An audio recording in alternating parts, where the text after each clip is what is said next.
दोस्तों, क्या वह समय आ गया है जब आरक्षण में बड़ा बदलाव होने वाला है। सुप्रीम कोर्ट ने एक ऐतिहासिक फैसला सुनाया है जो सभी विद्यार्थियों के लिए जानना बेहद जरूरी है। लेकिन यह फैसला शायद सभी लोगों को पसंद न आए।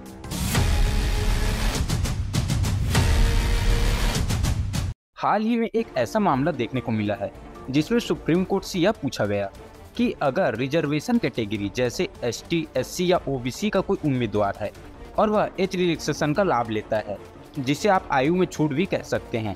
अगर वह आयु में छूट का लाभ लेता है, आयु में छूट लेने के बाद अगर वह कोई कॉम्पिटिटिव एग्जाम दिलाता है और उसका जो नंबर है वह जनरल कैटेगरी से ज़्यादा आता है, तो क्या ऐसा हो सकता है कि उसे जनरल कैंडिडेट का सीट मिल जाए। त्रिपुरा हाई कोर्ट ने कुछ मामलों में ऐसी अनुमति दे दी थी, पर सुप्रीम कोर्ट का यहाँ पे यह कहना है कि अगर रिक्रूटमेंट रूल्स में नोटिफिकेशन में यह साफ लिखा गया हो, यदि आप जनरल कास्ट से अधिक नंबर लाते हैं तो आप स्विच कर सकते हैं अपना कैटेगरी, तो ऐसा हो सकता है। यानी सिर्फ अगर आप बेहतर मार्क्स लाते हैं किसी कॉम्पिटिटिव एग्जाम में या किसी भी क्षेत्र में, तो ऐसा नहीं है कि आपको जनरल कैटेगरी मिल जाएगा। इसके लिए जो भी नोटिफिकेशन आ रहा होगा जिसके लिए आप एग्ज़ाम दे रहे होगे, उसका ऑफिशियल नोटिफिकेशन आपको देखना पड़ेगा। उसके रूल्स में अगर ऐसा लिखा गया है तो आप उसमें स्विच कर सकते हैं, चाहे आप एसटी, एससी या ओबीसी के रहें। अगर आपका नंबर जनरल कास्ट से ज़्यादा आ जाता है और रूल में लिखा हुआ है कि आप ऐसा कर सकते हैं, तब आप कैटेगरी स्विच करके आप जनरल का सीट ले सकते हैं। लेकिन ऐसा नहीं है कि यह सभी मायनों में सही होगा। अगर ऐसा रूल में लिखा गया है तभी ऐसा हो सकता है, अन्यथा ऐसा नहीं किया जा सकता।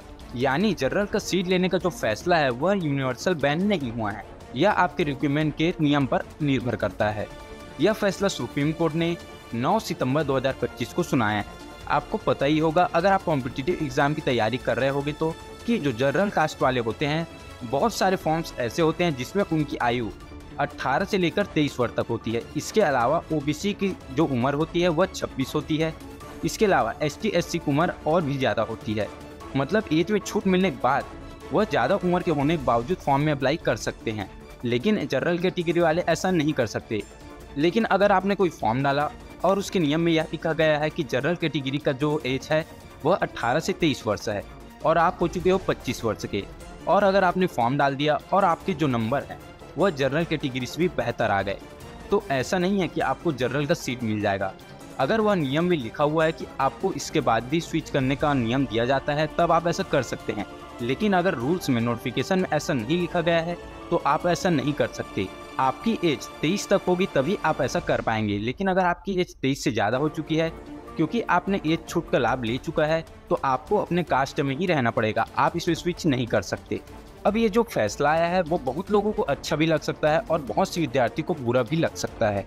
लेकिन बहुत सारे स्टूडेंट्स कंफ्यूज थे कि क्या उनका रिजर्वेशन खत्म कर दिया गया है या फिर वह जनरल का सीट नहीं ले सकते।